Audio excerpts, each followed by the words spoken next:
আজকে বানাবো চালতার আচার। জানো তো, যখন আমরা হাই স্কুলে পড়তাম তখন স্কুলে গিয়ে সবার ফার্স্টে একটাই আমাদের টার্গেট ছিল যে চালতার আচার খোঁজা। সেই দিনগুলো হয়তো খুঁজে পাবো না, কিন্তু চালতার আচার তো বানানোই যাবে, তাই না? আগের দিন বাজারে গিয়ে 10 টাকার এই একটা চালতা আমি কিনে নিয়ে এসেছিলাম। তো প্রথমে চালতাটা ভালো করে ধুয়ে নিয়ে এসে তারপরে কিন্তু পিস পিস করে আমি কেটে নিয়েছিলাম।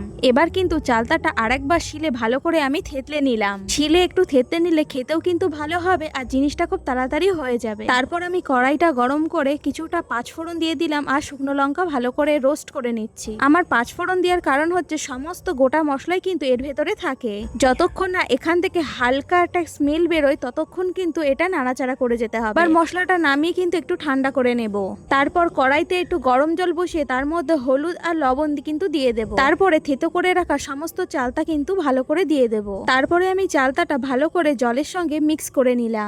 বেশি পরিমাণে কিন্তু জল দেওয়া যাবে না এখানে। চালতা এখানে সিদ্ধ হতে থাকুক আর তোমরা আমার পেজটাকে কিন্তু একটু ফলো আর সাবস্ক্রাইব করে দিও। এখন যেহেতু কালী পুজো, তো বাইরের একটু ব্যাকগ্রাউন্ড মিউজিক কিন্তু শোনা যাবে। চালতাটা এবার কিন্তু ঢেকে ঢেকে আমি সিদ্ধ করে নেব। আর অন্যদিকে কিন্তু গোটা মশলাগুলো আমি কিন্তু গুঁড়ো করে নেব হামানদিস্তায়। তোমরা মনে করলে কিন্তু শিলনোড়ায় ভালো করে বেটে নিতে পারো। চালতাটা কিন্তু আমার ভালোভাবে সিদ্ধ হয়ে গেছে। আর হলুদ দেওয়ার ফলে সমস্ত চালতাই কিন্তু রংটা এসে গেছে। চালতাটা কিন্তু এবার নামিয়ে নেব আমি। এবার কিন্তু সর্ষের তেল গরম করে তেজপাতা, পাঁচফোড়ন আর একটু শুকনো লঙ্কা দিয়ে দিলাম। ফোড়নটা খুন্তির সাহায্যে এবার কিন্তু একটু নাড়াচাড়া করে নেব। তারপরে কিন্তু সমস্ত সিদ্ধ করা চালতাটা কিন্তু আমি একে একে দিয়ে নেব। তেল থেকে ফোড়নের কিন্তু হালকা স্মেল বেরোতে শুরু করেছে। তারপরে কিন্তু ভালোভাবে চালতাটা আমি মিক্স করে নেব। যতক্ষণ না ফোড়নের সঙ্গে চালতাটা মিক্স হয়ে যায় ততক্ষণ কিন্তু ভালো করে নাড়াতে থাকবো। এবার কিন্তু আমি চিনি দিয়ে ভালো করে মিক্স করে নেব। তোমরা এখানে কিন্তু আখের গুঁড়ো অ্যাড করতে পারো। আমি যেহেতু প্রথমবার বানাচ্ছি তো আমি চিনি দিয়েই করলাম। নেক্সট টাইম কিন্তু আমি আখের গুড় দিয়ে ট্রাই করব। এবার কিন্তু চিনি সেরার সঙ্গে চালতাটা ভালো করে ফুটতে আরম্ভ করেছে। যতক্ষণ না রস টেনে জিনিসটা শুকিয়ে আসছে ততক্ষণ কিন্তু নাড়তে থাকতে হবে।